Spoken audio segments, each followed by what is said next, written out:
part of that plan, of course, is to induce the gradual surrender of American sovereignty, piece by piece and step by step, to various international organizations, of which the United Nations is the outstanding but far from the only example. Now, here are the aims for the United States. 1, greatly expanded government spending for every conceivable means of getting rid of ever larger sums of American money as wastefully as possible. 2, higher and then much higher taxes. 3, an increasingly unbalanced budget despite the higher taxes. 4, wild inflation of our currency. 5, government controls of prices, wages, and materials, supposedly to combat inflation. 6, greatly increased socialistic controls over every operation of our economy and every activity of our daily lives. This is to be accompanied, naturally and automatically, by a correspondingly huge increase in the size of our bureaucracy and in both the cost and reach of our domestic government. 7, far more centralization of power in Washington and the practical elimination of our state lines. There is a many-faceted drive at work to have our state lines eventually mean no more within the nation than our county lines do now within the states. 8, the steady advance of federal aid to and control over our educational system, leading to complete federalization of our public education. 9, a constant hammering into the American consciousness of the horror of modern warfare, the beauties and the absolute necessity of peace. Peace always on communist terms, of course.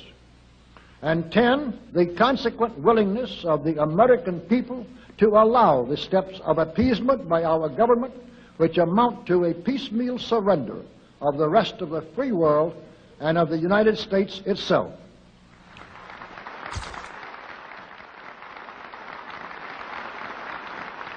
So brush the insider's dust out of your eyes, my friends, and the communist soap suds out of your brain, and ask yourselves in all honesty, what on earth is wrong with the United States simply minding its own business?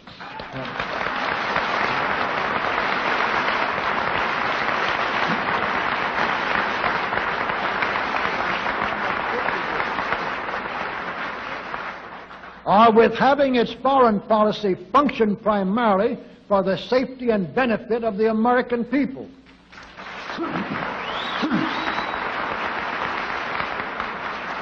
Which is exactly what we had done for the first 140 years of our existence as a nation, to the incredible advantage of ourselves and everybody else.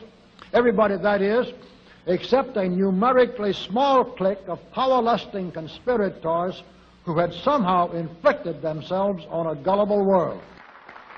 While we turn to a very brief summarization of what we hope the John Birch Society will help and even sometimes lead the American people to accomplish during the next 15 years.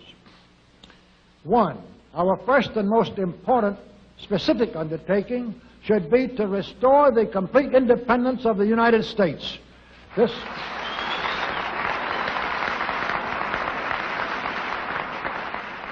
This includes our resolution to get us out of the United Nations and get the United Nations out of the United States.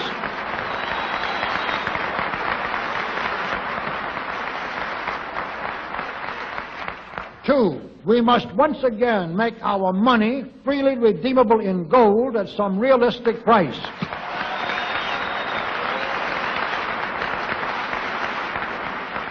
And we must take all practicable legislative steps to prevent a recurrence of the enormous thievery and other subversive crimes that have been perpetrated on the American people through a contrived inflation by every president from Franklin Roosevelt through Richard Nixon.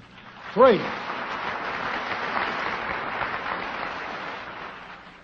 we should reduce the number of government bureaus, of government civilian employees, and the whole quantity of government by at least 50%.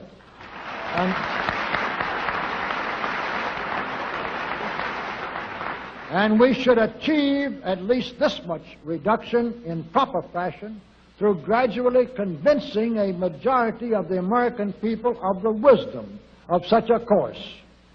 4, we should withdraw all American troops from every spot on earth that is not American soil, except when and where such troops may be required as decided by Congress to protect American lives and property from criminal vandalism.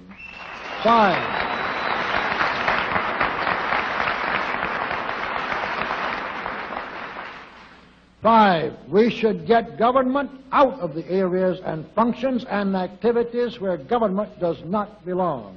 Again, all steps to this end should be taken gradually, but nevertheless just as rapidly as enough of the American people can be persuaded to support such progress. Any such achievement will require a truly massive educational force, but that's exactly what we hope to build during the next 15 years. We could go ahead for at least 100 numbered items, but the John Birch Society will undoubtedly be working on more than that many specific projects, which will be laid out in its bulletins before another 180 months will have rolled around. And all of them will fit into, all of these projects will fit into the general pattern indicated by the 5 major objectives listed above. So let's really wind up this marathon monologue with one final thought. None of us can guarantee anything about what the future will bring.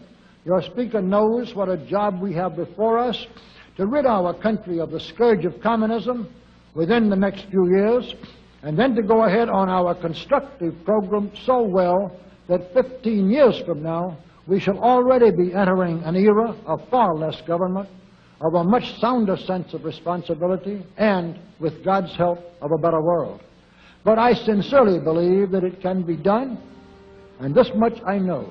If every man and woman in this audience should leave here tonight feeling in his or her own mind and heart that it can and must be done, then it surely will be.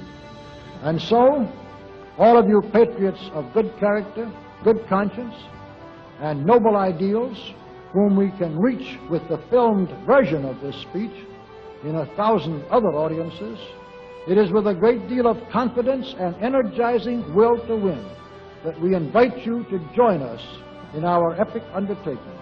While to all of you great, wonderful friends in this present audience, I certainly extend my very deep thanks indeed for so much patience and attention. Thank you and good night.